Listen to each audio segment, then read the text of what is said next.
Well, it's another beautiful day out here in North Idaho on the Upper Pack River. And though it's cold, it's absolutely gorgeous outside. So hopefully this camera can pick up these sparkles everywhere, because you gotta have sparkles. But this place is lit up. Looks like the stars down on the snow.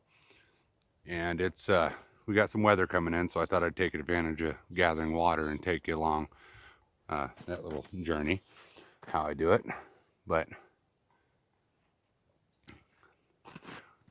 we got some snow coming in tonight or tomorrow, just a few inches I think, but it's bitter cold. And next Tuesday, low of 0, high of 17 or something. We haven't been above freezing in about 3 days now. It's 25 right now and probably just afternoon.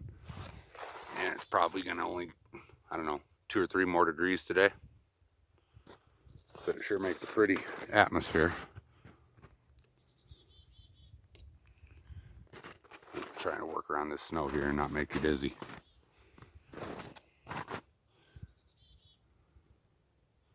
And the camera's crooked. Go figure. Well, I can set that up later. But I've got to fire this generator up here underneath that workbench there in the woodshed. These are my jugs. They'll last me,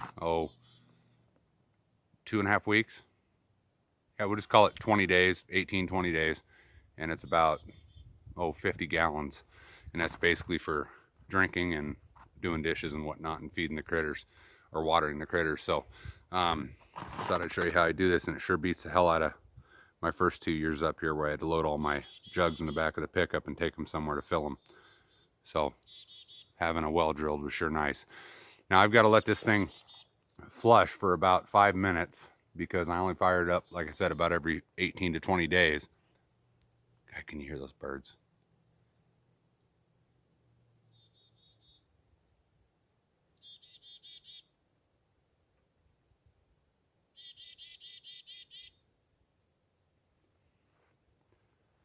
This might turn into a bird video, huh?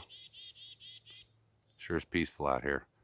I've got my feeder station for my birds right there, and I've got nuthatches and chickadees coming in like crazy right now. They're enjoying the beautiful day as well.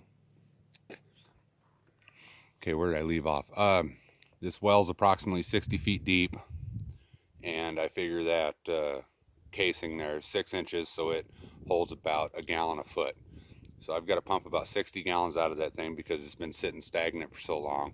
And I've got a high iron content, which I will filter out later, but I always flush this thing to basically, when that thing kicks on, that pump down there, it creates quite a disturbance and gets iron and rust and all that stuff flowing. So I flush it out for a good 5 minutes each time, and then shut it off, hook it to my little filter setup over there, and then fill my jug. So see if I can get everything in the picture here.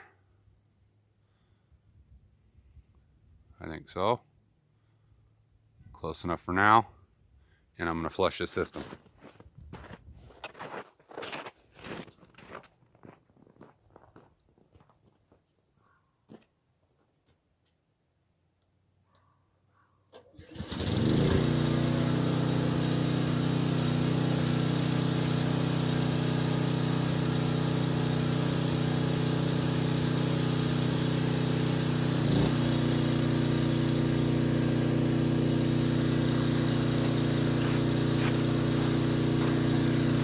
I'll walk you over and show you the color of this water.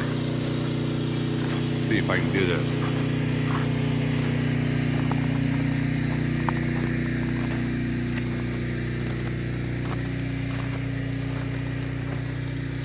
So right now it's just coming out of the hose, and I'll hook up the filter later.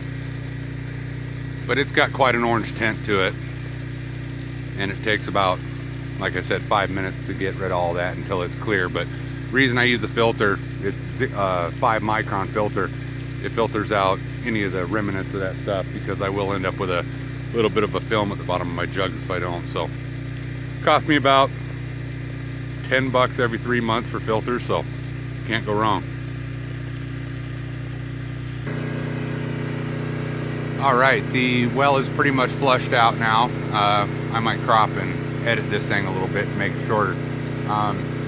This is a phenomenal well here. Like I said, 60 feet, but when they tested it, it was well over 40 gallons a minute, and they just went ahead and called it 50, which is surreal for this area. Anything across the river road here, you've got to go 3 or 4 times as deep to get half the volume. And I was real blessed with this thing. So out of this garden hose, because it's only 3/4 inch, somewhere in the neighborhood of 12 gallons a minute, which you can't go wrong, especially doing it the way I do it.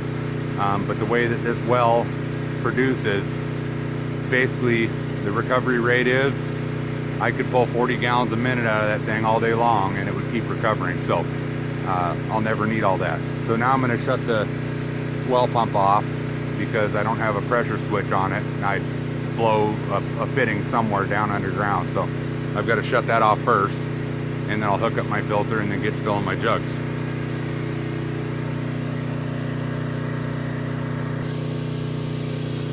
Okay, pump is back on, filter's hooked up. Now all I got to do is the easy part.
So the worst part about a generator is the noise pollution. Even though it'll only last about 5 or 6 minutes. Sure is nice without that noise, especially with the birds.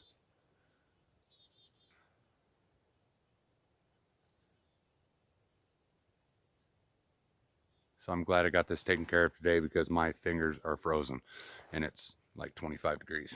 So from tomorrow on out, it's supposed to start getting colder and colder. And right now I've got to get my jugs in the cabin and my equipment put away because that filter, it didn't take long for fittings to start to freeze together. And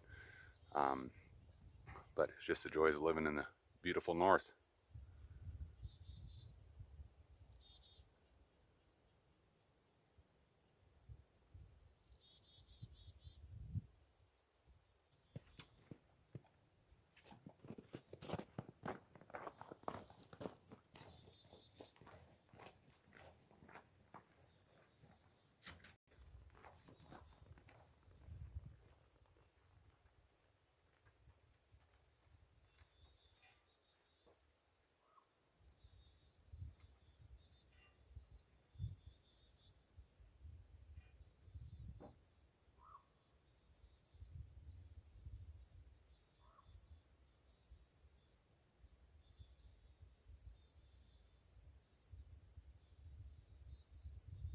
This is where I keep the water supply in the cabin, at least for dishes and feeding the critters. I actually keep this, well, let me get to the point here. That well water is like 48 degrees, super cold, and seems how I've got to heat my water to do anything out of a tea kettle. I would rather it a bit warmer. So putting it over there, down low next to the stove, gives me room temperature, 70-degree water, and it makes it a whole lot easier to heat up to do my business. As far as showering goes, excuse the reflection of the sun here, is in that 55-gallon drum there, and that, you know, gets preheated or heated afterwards by my shower unit. But as far as bathing goes, that's my way to do that, and my drinking water storage is right underneath that so-called kitchen counter there. Keeps it down low, keeps it a bit cooler. I mean, that probably only heats up to about 60 degrees, which is fine for drinking. And I've always got ice if I need it. What do you dogs think?